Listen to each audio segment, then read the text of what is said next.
కేసులో సిట్టు విచారణ ఎదుర్కొన్న బీఆర్ఎస్ అధినేత కేసీఆర్ పై ముఖ్యమంత్రి రేవంత్ రెడ్డి తీవ్రస్థాయిలో విరుచుకుపడ్డారు. సోమవారం హైదరాబాద్ లో జరిగిన రావి నారాయణ రెడ్డి జాతీయ అవార్డుల ప్రధానోత్సవంలో పాల్గొన్న ఆయన కేసీఆర్ ను తెలంగాణ జాతిపిత అని పిలుచుకోవడంపై ఘాటుగా స్పందించారు. దేశం కోసం ప్రాణాలర్పించిన మహాత్మా గాంధీని జాతిపిత అంటాం. పదవుల కోసం ఆస్తులు కూడబెట్టుకున్న మీరు తెలంగాణ జాతిపిత ఎలా అవుతారని రేవంత్ రెడ్డి ప్రశ్నించారు. పోలీసులు నోటీసులు ఇస్తే అది తెలంగాణ సమాజానికి అవమానం అన్నట్లుగా బీఆర్ఎస్ నేతలు మాట్లాడడం విడ్డూరంగా ఉందన్నారు. వేదికల మీద మాలాక కొంచెం పరుషమైన పదజాలంతో ఉపన్యాసాలు ఇచ్చే నాయకుడు కూడా కాదు కదా.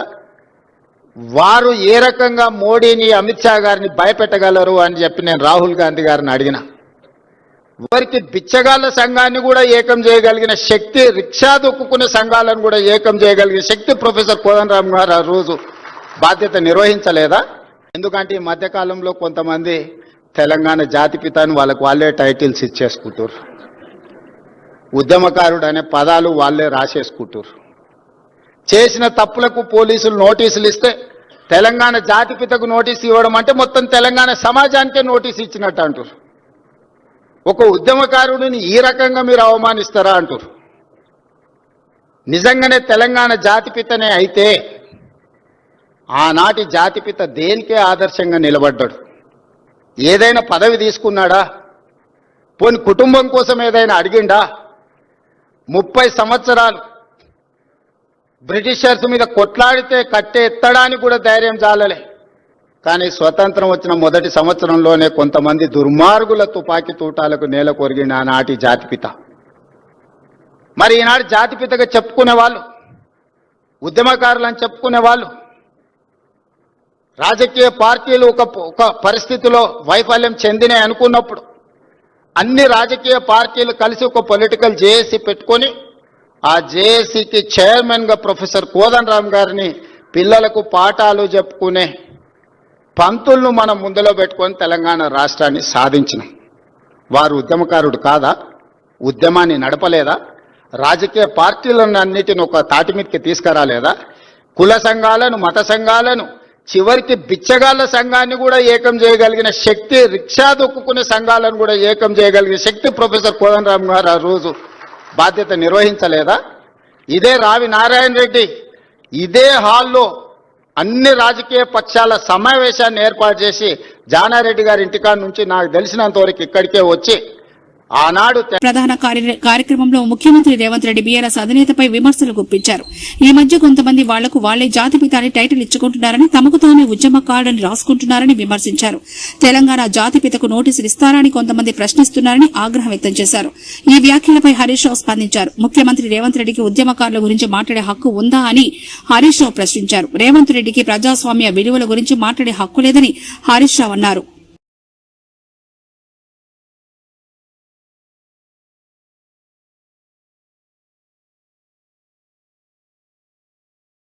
రావి నారాయణ రెడ్డి పురస్కార ప్రధాన సోషల్ మీడియాలో రాత్రికి రాత్రే స్టార్డమ్ సంపాదించాలని తాపత్రయం యువతను పెడదారి పట్టిస్తోంది.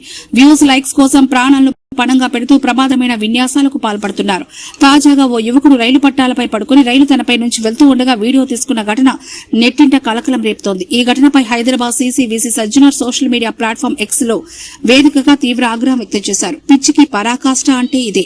సోషల్ మీడియాలో ఫేమ్ కోసం ప్రాణాలు సైతం లెక్క చేయకుండా యువత ఇలాంటి ప్రమాదకర పనులు చేస్తున్నారు. ఇలాంటి మానసిక రోగులకు కౌన్సిలింగ్ అత్యవసరమని ఆయన పేర్కొన్నారు. ఒకవేళ ప్రమాదం జరిగి ప్రాణం పోతే ఆ కుటుంబం అనుభవించే బాధ వర్ణనాతీతమని సజ్జనార్ సీరియస్ వార్నింగ్ ఇచ్చారు.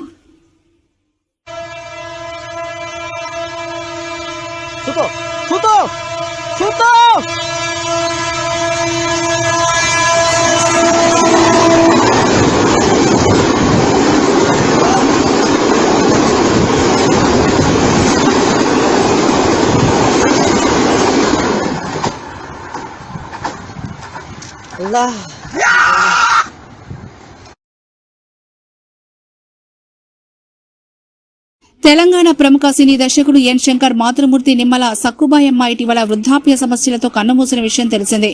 ఆమె మృతి పట్ల బీఆర్ఎస్ వర్కింగ్ ప్రెసిడెంట్ మాజీ మంత్రి కేటీఆర్ తీవ్ర దిగ్భ్రాంతి వ్యక్తం చేశారు. ఈ మేరకు ఇవాళ ఆయన హైదరాబాద్ లోని శంకర్ నివాసానికి వెళ్లిన కేటీఆర్ సక్కుబాయమ్మ చిత్రపటానికి పూలమాలలు వేసి కుటుంబ సభ్యులు పరామర్శించి తన ప్రగాఢ సానుభూతిని తెలిపారు. అనంతరం శంకర్ తన తల్లిని కోల్పోవడం ఎవరూ పూడ్చలేనిది లోటని, ఈ కష్టకాలంలో కుటుంబానికి భగవంతుడు కొండంత ధైర్యాన్ని ఇవ్వాలని ప్రార్థించారు.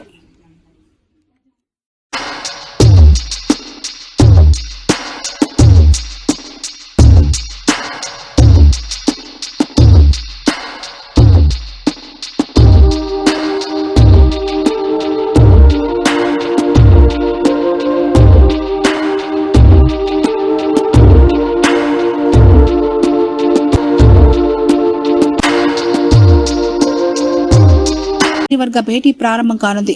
ఈ రోజు కేబినెట్ సమావేశం జరగనుంది. వెలగపూడిలోని సచివాలయంలో ఉదయం 10:30 మంత్రివర్గ భేటీ ప్రారంభం కానుంది. ఈ సమావేశంలో తిరుమల లడ్డు రాజకీయం, వైసీపీ నేతల దాడులు, అరెస్టుల అంశాలపై సమగ్ర చర్చ జరగనున్నట్లు సమాచారం. అలాగే అసెంబ్లీ సమావేశాలపై మంత్రులకు సీఎం చంద్రబాబు కీలక సూచనలు చేయనున్నారు. సమావేశంలో రాష్ట్రాభివృద్ది, పెట్టుబడుల ఆకర్షణ, సంక్షేమ పథకాల అమలు, పరిపాలనకు సంబంధించిన పలు కీలక అంశాలపై విస్తృతంగా కేబినెట్ చర్చించనుంది. పలు సంస్థలకు భూ కేటాయింపులు, పెట్టుబడులు, పరిశ్రమలకు సంబంధించిన నిర్ణయాలతో పాటు మరికొన్ని కీలక అంశాలపై కేబినెట్ ఆమోదం తెలిపే అవకాశం ఉంది.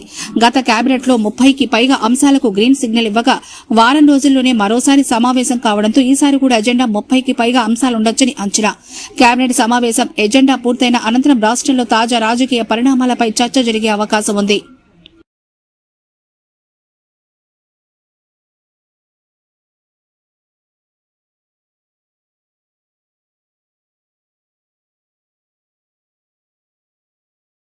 పోలీసులు దగ్గరుండి మాజీ మంత్రి అంబటి రాంబాబుపై దాడి చేయిస్తారా? మాకు కార్యకర్తలు లేరనుకుంటున్నారా అని శాసనమండలి విపక్ష నేత బొత్స సత్యనారాయణ మండిపడ్డారు. సోమవారం తాడేపల్లిలోని వైసీపీ కేంద్ర కార్యాలయంలో బొత్స సత్యనారాయణ మీడియాతో మాట్లాడారు. చంద్రబాబు అప్రతిష్టతను మూటకట్టుకోవద్దని సూచించారు. రాష్ట్రాన్ని రావణ కాష్టం చేయాలనుకున్నారా అని ప్రశ్నించారు. గత 3 రోజులుగా కూటమి సర్కార్ విధ్వంసానికి పాల్పడింది.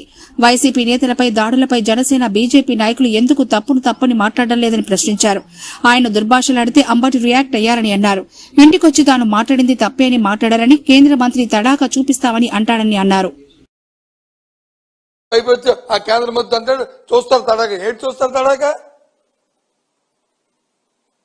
ఇది ప్రజాస్వామ్య దేశం. ఇది నువ్వేదో నిన్న కాక మన అమెరికా నుంచి వచ్చుంటావు.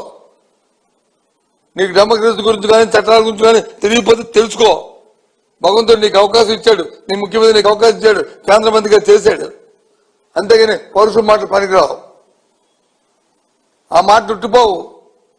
ఒక నోటు స్వల్ప మాట ఆడితే, ఒక పౌరుషం మాట ఆడితే ఆ మాటతో ఇక ప్రతిఫలం అనుభవిస్తారు.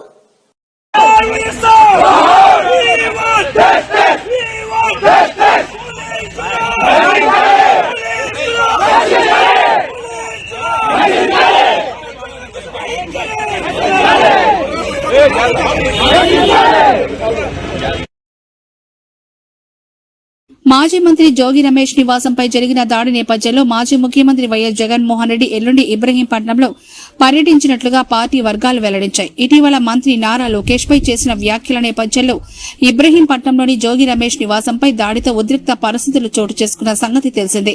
ఈ క్రమంలోనే జోగి రమేష్ ను ఆయన కుటుంబ సభ్యులు కలిసి జగన్ పరామర్శించనున్నారు. ఈ క్రమంలో పలువురు నేతలను పోలీసులు అరెస్ట్ చేశారు. జగన్ పర్యటన నేపథ్యంలో రాజకీయ వర్గాల్లో ఆసక్తి నెలకొంది. పార్టీ శ్రేణులు ఇబ్రహీంపట్నం వైపు తరలి వస్తుండటంతో పోలీసులు అప్రమత్తమైనట్టు సమాచారం.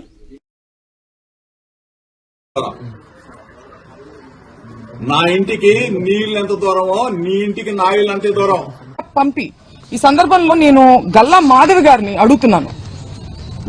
ఇది మీకు ఏ నైతిక విలువ ఉందని చెప్పి మీరు క్షమాపణ కోరుతున్నారు అంబటి రాంబాబు గారి దగ్గర నుంచి? నేను అంబటి రాంబాబు గారి వ్యాఖ్యల్ని నేను సమర్థించట్లేదు.